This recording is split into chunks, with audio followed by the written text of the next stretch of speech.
সুপ্রিয় দর্শক শ্রোতা মণ্ডলী, আপনি এই মুহূর্তে আমাকে যে যেখান থেকে শুনছেন এবং পরবর্তী যে যেখান থেকে শুনবেন, আপনাদের সকলকে জানাই আমি আমার প্রাণঢালা অভিনন্দন এবং শুভেচ্ছা এবং কৃতজ্ঞতা প্রকাশ করি সার্বক্ষণিক আমার সাথে থাকার জন্য, আমাকে উৎসাহ দেওয়ার জন্য, সাবস্ক্রিপশন করার জন্য, লাইক কমেন্টস দেওয়ার জন্য।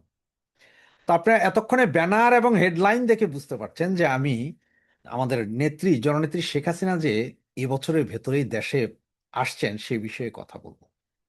আপনারা সকলে আজকে সারাদিন দেখেছেন, বিভিন্ন প্রোগ্রামে দেখেছেন, এনডিটিভিতে আমাদের নেত্রী একটি সাক্ষাৎকার দিয়েছেন। সে সাক্ষাৎকারটি উনি ইমেইলের মাধ্যমে দিয়েছেন। এনডিটিভির একজন সাংবাদিক, উনি ইমেল করেছিলেন, বিভিন্ন প্রশ্ন করেছিলেন, সে প্রশ্নের জবাব দিয়েছেন আমাদের নেত্রী। তো সেখানে উনি যেটা বলেছেন সেটা বলেছেন সরাসরি ভাবে যে আমি এবছরই আমার দেশে ফিরবো। তিনি, আমাদের নেত্রী, আরো বলেন আওয়ামী লীগ শুধু একটি রাজনৈতিক দল নয়, এটি জনগণের শক্তির প্রতীক। একই সঙ্গে তিনি জোর দিয়ে বলেন বাংলাদেশের সংখ্যালঘুদের উপর যে কোনো হামলা দেশের স্বাধীনতা চেতনার উপর হামলার শামিল। 23শে জুন আওয়ামী লীগের ৭৭তম প্রতিষ্ঠা বার্ষিকী উপলক্ষে দলটির নিষেধাজ্ঞা উপেক্ষা করে কর্মসূচি পালন করে। এই সময় দেশের বিভিন্ন স্থানে দলের বহু নেতাকর্মী গ্রেপ্তার হয়। এরপর ওনারদের যে প্রশ্ন, একটা প্রশ্ন, প্রথম প্রশ্নটা ছিল যে আপনি বহুবার দেশে ফেরার ইঙ্গিত দিয়েছেন, আপনার সমর্থকরাও বলেছেন এই বছরের মধ্যেই আপনার প্রত্যাবর্তন সম্ভব, কিন্তু আপনার বিরুদ্ধে মৃত্যুদণ্ডের রায় রয়েছে। এই পরিস্থিতিতে দেশে ফেরা কতটা বাস্তবসম্মত বলে মনে করেন? সেই জায়গায় আমাদের নেত্রী যা বলেছেন তা একটু আপনাদের পড়ে শোনায়, হুবাহু বাংলা। আমার দেশে ফেরা ব্যক্তিগত উচ্চাকাঙ্ক্ষার বিষয় নয়, এটি বাংলাদেশের মানুষের রাজনৈতিক অধিকার পুনঃপ্রতিষ্ঠা, গণতন্ত্রে ফিরিয়ে আনা, আইনের শাসন প্রতিষ্ঠা এবং মুক্তিযুদ্ধের চেতনাকে পুনরুজ্জীবিত করার জন্য গভীরভাবে সম্পর্কিত। আমি ক্ষমতার জন্য নয়, রাজনীতি করি না। আমি রাজনীতির লক্ষ্য বাংলাদেশের মানুষের কল্যাণ, জাতির পিতা বঙ্গবন্ধু শেখ মুজিবুর রহমানের স্বপ্নের সোনার বাংলা গড়ে তোলা। আমার বিরুদ্ধে যে রায় দেওয়া হয়েছে সেটি আমি ন্যায় বিচারের প্রতিফলন বলে মনে করি না। এটি একটি অবৈধ, অসাংবিধানিক এবং রাজনৈতিক উদ্দেশ্য প্রণোদিত প্রক্রিয়ার অংশ। বিচার ব্যবস্থাকে রাজনৈতিক প্রতিহিংসার হাতিয়ার হিসাবে ব্যবহার করে আওয়ামী লীগকে নেতৃত্বশূন্য করার চেষ্টা হয়েছে। অতীতে এমন চেষ্টা হয়েছে, কিন্তু সফল হয়নি। নেত্রী বলছেন। এরপর আরো যা বলেছেন, আমি মৃত্যুকে ভয় পাই না। 1975 সালে আমি আমার বাবা মা ভাই বোন প্রায় সকলকে হারিয়েছি। 21শে আগস্ট আমাকে হত্যা করার উদ্দেশ্যে গ্যানেড হামলা চালানো হয়েছিল। আমার বিরুদ্ধে অসংখ্য ষড়যন্ত্র হয়েছে, কিন্তু প্রতিবারই আমি সেই সব অতিক্রম করে বাংলাদেশের মানুষের পাশে দাঁড়িয়েছি।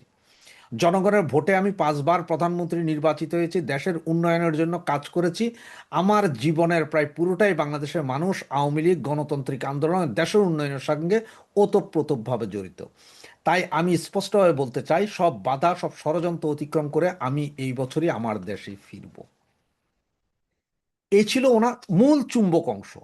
এটা হচ্ছে যে মূল চুম্বক অংশ, যে নেত্রী যা বলেছেন। এরপর আরো অনেক প্রশ্ন ছিল, অনেক কিছু উনি উত্তর দিয়েছেন, কিন্তু দেশে ফেরার ব্যাপারে এটা ছিল মূল।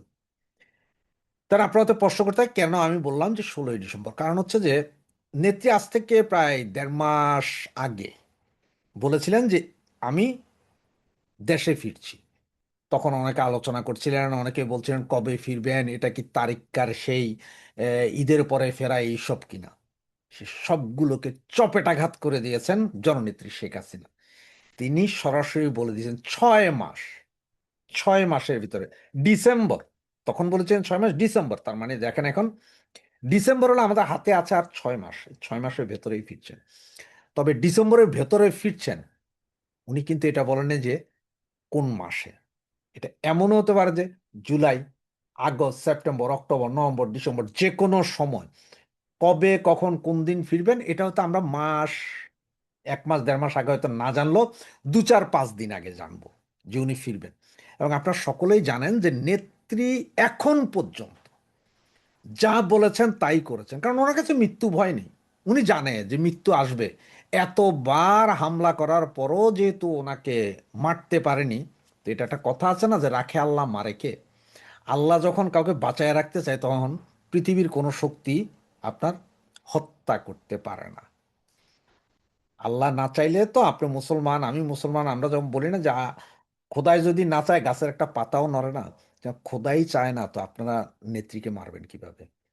ওনাকে বাঁচিয়ে রেখেছেন কোনো না কোনো একটা কাজের জন্য, এবং সেটা বাঙালি জাতির ভালোর জন্য ওনাকে বারবার বাঁচিয়ে দিচ্ছেন, এবং এটাই বিশ্বাস রাখেন।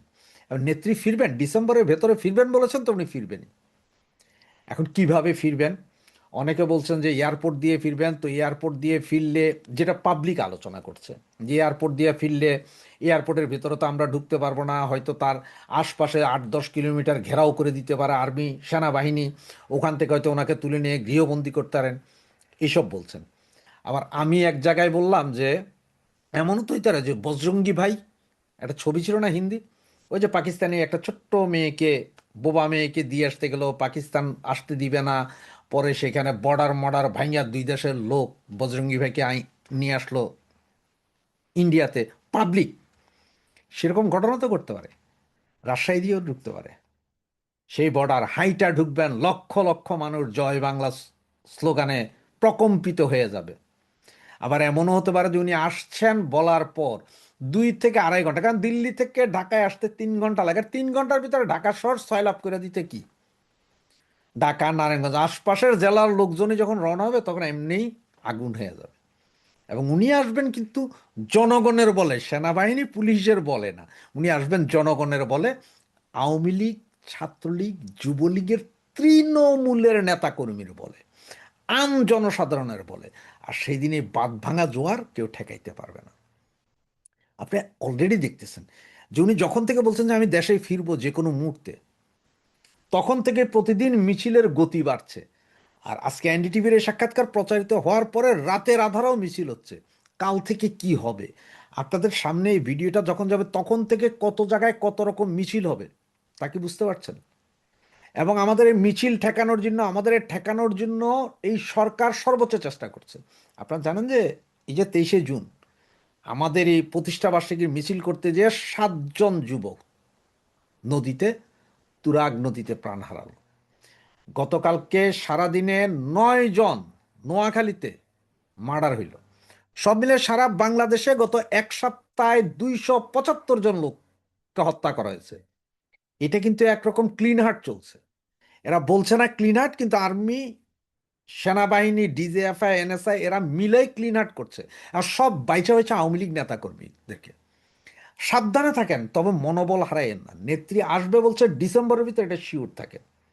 16ই ডিসেম্বর এই জন্য বলছি যে অনেকে বলছেন যে 16ই ডিসেম্বর বিজয় দিবসের দিনে হয়তো নেত্রী ফিরতে পারেন, হইতে পারে 16ই ডিসেম্বরও ফিরতে পারেন, একদম একজাক্ট 16ই ডিসেম্বর হয়তো বিজয় দিবসের দিন ফিরতে পারেন, বা 15ই ডিসেম্বরে রাতের বেলাও ফিরতে পারেন, যে 16ই ডিসেম্বর সরোয়ার্দী উদ্যানে বিজয় দিবস পালিত হবে, তেমনও হতে পারে, হতে পারে না, এর তো কোনো বিকল্প নেই। তবে যে কোনো দিন ফিরবেন, নেত্রী যখন একবার বলে দিয়েছেন ফিরবে, সুতরাং কোমর বাঁধন। প্রচুর মাইর খেয়েছি, খাইতে খাইতে দেওয়ালের পিঠ ঠেয়ে গেছে, ঘর বাড়ি ভাঙা চুরা কারো কিছু রাখে নাই, মামলা মোকদ্দমা তো সবার নামেই আছে। আর কত, সহ্যের শেষ হয়ে গেছে। এবার ফেরার পালা, এবার ঘুরে দাঁড়ানোর পালা, এবার প্রতিঘাত করার পালা। সুতরাং নেত্রী ফিরছে, এটাই শিওর, এটাই শেষ। হয় এবার আমরা বাঁচবো, আর না হয় পুরো বাংলাদেশ মৌলবাদীদের হাতে চলে যাবে, দুইটার একটা হবে। সুতরাং বাধা দিলে বাঁধবে লড়াই, এই লড়াইয়ে জিততে হবে। এই লড়াইয়ে জিতবে কারা? শেখ হাসিনার সৈনিকেরা। জয় বাংলা, জয় বঙ্গবন্ধু।